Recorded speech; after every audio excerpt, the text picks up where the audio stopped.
ಯಾವ ಬಂಡಾಯವೂ ಇಲ್ಲ, ರಾಜೀನಾಮೆ ಪ್ರಶ್ನೆಯೂ ಇಲ್ಲ. ಅಸಮಾಧಾನ ಊಹಾಪೋಹಗಳಿಗೆ ತೆರೆಳೆದಿದ್ದಾರೆ ಶಾಸಕ ಬೇಳೂರು ಗೋಪಾಲಕೃಷ್ಣ.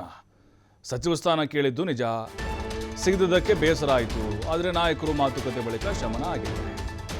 ರಾಜೀನಾಮೆ ನೀಡುವ ಯಾವುದೇ ಪ್ರಶ್ನೆ ಇಲ್ಲ ಅಂತ ಹೇಳಿದ್ದಾರೆ. ಆರ್ ಬಿ ತಿಮ್ಮಾಪುರ್ ಕೂಡ ಹೇಳಿದ್ದಾರೆ. ಅಂದರೆ ಆರ್ ಬಿ ತಿಮ್ಮಾಪುರ್ ಅವರ ಆಡಿಯೋ ಬಗ್ಗೆನೂ ಕೂಡ ಪ್ರತಿಕ್ರಿಯೆ ಕೊಟ್ಟಿದ್ದಾರೆ. ಅಷ್ಟು ಬೆಳೆದಿದ್ರೆ ನಾನು ಸಚಿವನಾಗಿರ್ತಿದ್ದೆ ಅಂತ ಬೇಳೂರು ವ್ಯಂಗ್ಯವಾಡಿದ್ದಾರೆ. ಕಪ್ಪ ಕಾಣಿಕೆ ಕಾಂಗ್ರೆಸ್ ಸಂಸ್ಕೃತಿ ಅಲ್ಲ ಅಂಥೇಳಿ ಕೌಂಟರ್ ಕೊಟ್ಟಿದ್ದಾರೆ.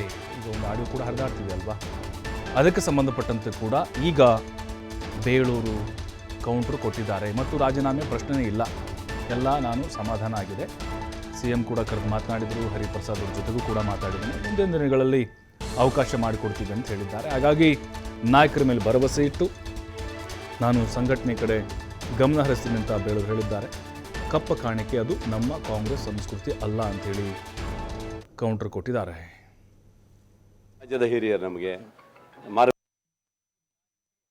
ನಮ್ಮ ಪಾರ್ಟಿ ಅಧ್ಯಕ್ಷರು, ನಮ್ಮೆಲ್ಲರ ಹಿರಿಯರು, ಅದರಲ್ಲೂ ನಮಗೆ ನಮ್ಮ ಸಮಾಜದ ಹಿರಿಯರು ನಮಗೆ ಮಾರ್ಗದರ್ಶಕರಾಗಿದ್ದಂಥವ್ರು. ಹೀಗೆ ಬಂದಿದ್ದೀವಿ. ನೋವಾಗಿತ್ತು, ಅವ್ರ ಹತ್ರ ಹೇಳ್ಕೊಳ್ಳೋಕೆ ಬಂದಿದ್ದೀವಿ ಅಷ್ಟೇ, ಬಿಟ್ಟರೆ ಬೇರೇನಿಲ್ಲ. ಮುಂದಿನ ದಿವಸದಲ್ಲಿ ಸಂಘಟನೆ ಮಾಡುವಂಥ ದೃಷ್ಟಿಯಲ್ಲಿ ಜಿಲ್ಲೆಯಲ್ಲಿ ಏನಾಗಬೇಕು ಅದ್ರ ಬಗ್ಗೆ ಮತ್ತು ಸುಮ್ಮನೆ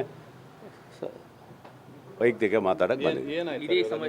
ನಿಮ್ಮ ಒಂದು ಅಸಮಾಧಾನ ವಿಚಾರ ಎಲ್ಲಿವರೆಗೂ ಬಂತು? ನಾನು ಇನ್ನೇನು ಹೇಳಿದ್ದೇನಲ್ಲ, ಪಾರ್ಟಿಗೋಸ್ಕರ, ಮುಖ್ಯಮಂತ್ರಿಗಳಿಗೋಸ್ಕರ ಯಾವುದೇ ಗೊಂದಲ ಆಗಬಾರ್ದು ಅಂತ ದೃಷ್ಟಿಯಲ್ಲಿ ಇಟ್ಕೊಂಡು ಯಾವುದೇ ರಾಜೀನಾಮೆ ಕೊಡುವಂಥದ್ದಿಲ್ಲ.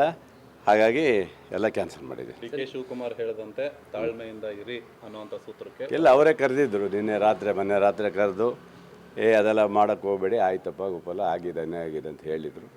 ನಂತರ ಕರ್ಕೊಂಡು ಹೋಗಿದ್ರು. ನಿನ್ನೆ ರಾಮನಗರೆಲ್ಲ ಹೋಗಿ ಅವ್ರ ಜೊತೆಗೆ ಹೋಗಿ ಬಂದಿದ್ದೀನಿ.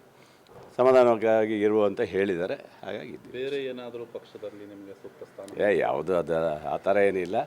ನಮ್ಮ ಕ್ಷೇತ್ರದಲ್ಲಿ, ನಮ್ಮ ಜಿಲ್ಲೆಯಲ್ಲಿ ಪಕ್ಷ ಕಟ್ಟುವಂಥ ಕೆಲಸ ಮಾಡಬೇಕಷ್ಟೆ. ಸರ್, ಇದೇ ಸಮಯದಲ್ಲಿ ನಿಮ್ಮ ಜಿಲ್ಲೆಯ ಸಚಿವರು ಬಂದಿದ್ದರು, ಯಾವ ಜೊತೆ ಆದರೂ? ಇಲ್ಲ, ನಾವು ಫಸ್ಟ್ ಬಂದಿದ್ದು, ಆಮೇಲೆ ಅವ್ರು ಬಂದರು. ಪಾಪ ಅವ್ರು ಅಭಿನಂದನೆ ಸಲ್ಸಕ್ಕೆ ಬಂದಿದ್ದಾರೆ. ಅವರು ಇವರಿಗೆ ಸಾಹೇಬರಿಗೆ ಅಭಿನಂದನೆ ಸಲ್ಸಕ್ಕೆ ಬಂದಿದ್ದರು ಅಷ್ಟೇ, ಮತ್ತೇನೋ ಇಲ್ಲ. ಇಬ್ಬರು ಸೇರಿ ಮಾತಾಡಿದ್ದೀವಿ ಅಷ್ಟು ಬಿಟ್ಟರೆ ಬೇರೆ ಏನಿಲ್ಲ. ನಡುವೆ ಏನಾದರೂ ಅಸಮಾಧಾನ ಏನಾದರೂ? ಅವ್ರ ಹಕ್ಕು ಅವ್ರು ಮಂಡನೆ ಮಾಡಿದ್ದಾರೆ, ನನ್ನ ಹಕ್ಕು ನಾನು ಮಂಡನೆ ಮಾಡಿದ್ದೀನಿ. ಇದರಲ್ಲಿ ನಮ್ದೇನು ಸಮಸ್ಯೆ ಏನಿಲ್ಲ, ಅದರಲ್ಲೇನಿಲ್ಲ. ನಮ್ಮ ಪಾರ್ಟಿ ಅಧ್ಯಕ್ಷರು, ನಮ್ಮೆಲ್ಲರ ಹಿರಿಯರು,